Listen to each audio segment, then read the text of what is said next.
இருக்கும் ஆன்றோருக்கும் சான்றோருக்கும் என்னை போன்றோருக்கும் பணிவும் மரியாதையும் கலந்த என் அன்பு வணக்கம். இப்புதிய கல்வியாண்டில் இன்று நாம் காணவிருக்கும் தலைப்பு பழமையும் புதுமை. நம் பாரம்பரியம், பழக்க வழக்கங்கள், மொழி, நாட்டுப்புற அறிவு இவை அனைத்தும் நம் அடையாளங்கள். கல் தோன்றி மண் தோன்றா காலத்திய முன் தோன்றிய மூத்த குடி எமது தமிழ் குடி.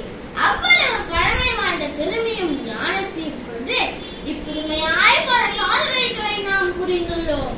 உதாரணத்திற்கு நாட்டுப்புற மருத்துவம் என்பது பழமையானது. அதை சித்த மருத்துவம் என்ற பெயரில் பல புதிய யுக்திகளை செலுத்தி இன்று நடைமுறைப்படுத்தியுள்ளோம்.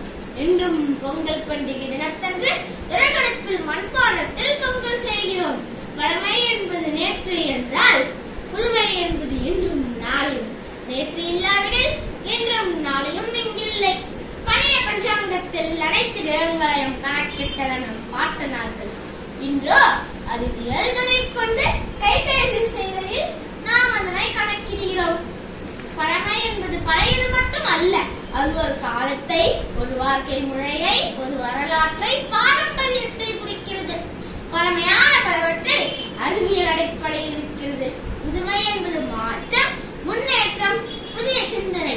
இன்று நாம் பயன்படுத்தும் கைபேசி, இணையம், செயற்கை நுண்ணறிவு இவை அனைத்தும் புதுமையின் அம்சங்கள். 1000 முட்டுக்கள் தந்த புதுமையை மேலோங்கி நிற்கச் செய்தாலும் பழமையான கோவில்களை நம் முன்னோர் உழுகுண்டு செதுக்கியது போல் புதுமையை பகுத்தி 1000 ஆண்டு கடந்து செல்லும் ஒரு கலையை நம்மால் உருவாக்கி இயலவில்லை என்பதே நிதர்சனம். கல்வியின் திசையை நோக்கினால் குருகுல கல்வி என்ற வகுப்பறையாய் உருவம் பெற்றுள்ளது.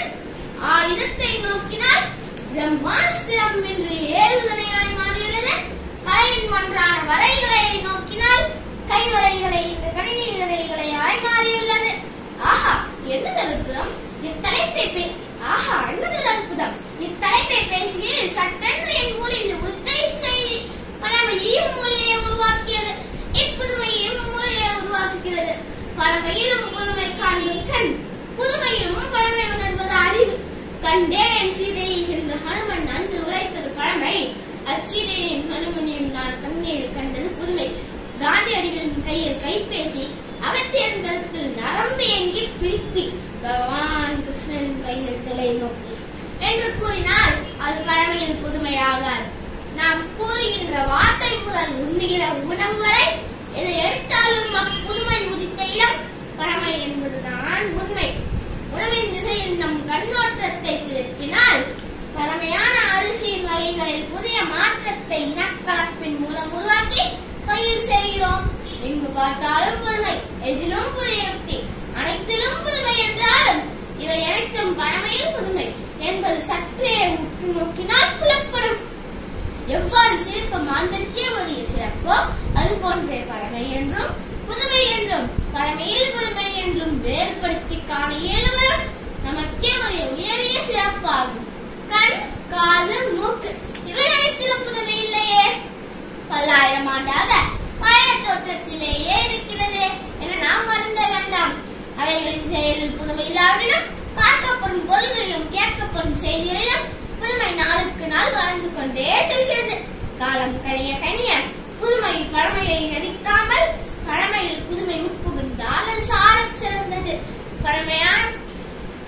பழமையான காரிய விமானம் என்று புதுமையாய் ஆளில்லா விமானமாய் புவியை வலம் வருகிறது.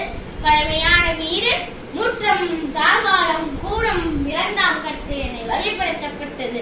புதுமையில் முற்றத்தின் அளவீட்டில் அனைத்து அறைகளும் வகைப்படுத்தப்படுகின்றன. இவ்வாறு பழமையில் புதுமை பற்றி பேசிக்கொண்டே செல்லலாம். நேரத்தின் அவசியத்தை மனதிற்கொண்டு பேச வாய்ப்படுத்த